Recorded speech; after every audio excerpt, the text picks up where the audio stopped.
भोजशाला में पूजा और नमाज दोनों होगी। दोनों को लेकर टाइमिंग को लेकर सुप्रीम कोर्ट ने एक बड़ा फैसला सुना दिया है, जो कि ऐतिहासिक फैसला है।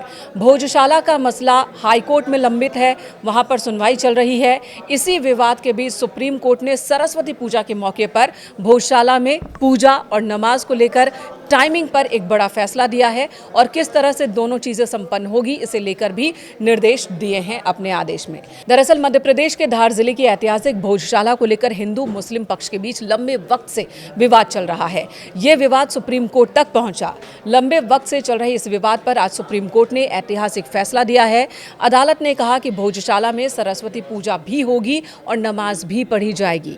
आपको बता दें, बसंत पंचमी के मौके पर यह सवाल खड़ा हो गया था कि इस बार बसंत पंचमी शुक्रवार को है और ऐसे में यहां पर पूजा कब होगी, नमाज कब होगी, इसे लेकर अलग अलग टाइम की मंजूरी अदालत की ओर से मिल गई है। सर्वोच्च अदालत ने कहा कि दोनों ही चीजें होंगी। दोनों की टाइमिंग क्या है ये मैं आपको बताऊंगी। उससे पहले जान लीजिए कि हिंदू फ्रंट फॉर जस्टिस की ओर से सुप्रीम कोर्ट में एक याचिका दायर की गई थी, जिसमें 23 जनवरी को सरस्वती पूजा पर भोजशाला में केवल हिंदुओं को पूजा अर्चना करने की अनुमति मांगी गई थी। साथ ही मुस्लिम समुदाय को नमाज अदा करने से रोकने की मांग की गई थी। सुनवाई के दौरान मस्जिद कमेटी की ओर से वरिष्ठ वकील सलमान खुर्शीद पहुंचे। उन्होंने कहा कि ये ठीक नहीं है। उन्होंने बताया कि ऐसा 3 बार हुआ है, जब बसंत पंचमी और शुक्रवार को ही बसंत पंचमी हुई है, यानी कि सरस्वती पूजा। तब भारतीय पुरातत्व ने हिंदू पक्ष को 3 घंटे तक पूजा की अनुमति दी है और ऐसे में उन्होंने कहा कि यही स्थिति और उसी तरह की परिस्थिति इस बार भी की जा सकती है, इंतजाम किया जा सकता है। जुमे की नमाज दोपहर 1 बजे से 3 बजे तक होती है और इसके बाद हम 3 बजे खाली कर देंगे पूरे परिसर को। हम न्यूनतम समय की मांग रख रहे हैं और खुशी से समायोजन करने के लिए तैयार हैं। इन दलीलों को सुनने के बाद सर्वोच्च अदालत ने अपना आदेश जारी कर दिया और कहा कि बसंत पंचमी पर मुस्लिम समुदाय के लोग शुक्रवार को 1 से 3 बजे तक नमाज पढ़ सकते हैं और सुबह 12 बजे तक बसंत पंचमी की पूजा होगी।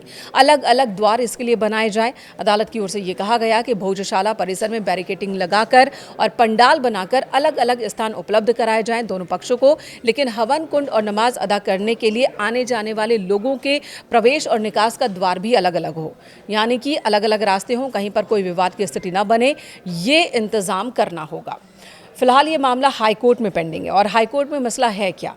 सुप्रीम कोर्ट ने यह कहा कि अभी हम केस की मेरिट को लेकर कोई राय व्यक्त नहीं कर रहे हैं। मंदिर मस्जिद का विवाद अभी हाई कोर्ट में पेंडिंग है और इस मामले में हाई कोर्ट के आदेश पर ही सर्वे हुआ था। सर्वे के खिलाफ मस्जिद कमेटी की याचिका पर सुप्रीम कोर्ट ने साफ किया था कि सर्वे की रिपोर्ट के आधार पर कोई कार्रवाई नहीं की जाएगी। एएसआई की रिपोर्ट सीलबंद कवर में हाई कोर्ट में है। साथ ही सुप्रीम कोर्ट ने कहा कि भोजशाला परिसर के मूल विवाद को लेकर हाई कोर्ट की डिवीजन बेंच 2 हफ्ते में सुनवाई करे।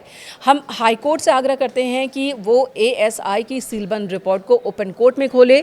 सुप्रीम कोर्ट ने अपनी तरफ से याचिका पर निपटारा किया। अब हाई कोर्ट सुनवाई करेगा, तब तक यथास्थिति बनी रहेगी। लेकिन बसंत पंचमी के मौके पर पूजा और नमाज को लेकर जो विवाद खड़ा हुआ था, उसे लेकर सर्वोच्च अदालत ने साफ कर दिया है कि अब यहाँ पूजा भी होगी, नमाज भी होगी। दोपहर 1 से 3 बजे तक नमाज होगी और उससे पहले यानी कि 12 बजे तक बसंत पंचमी की पूजा हिंदू पक्ष को संपन्न कर लेनी होगी।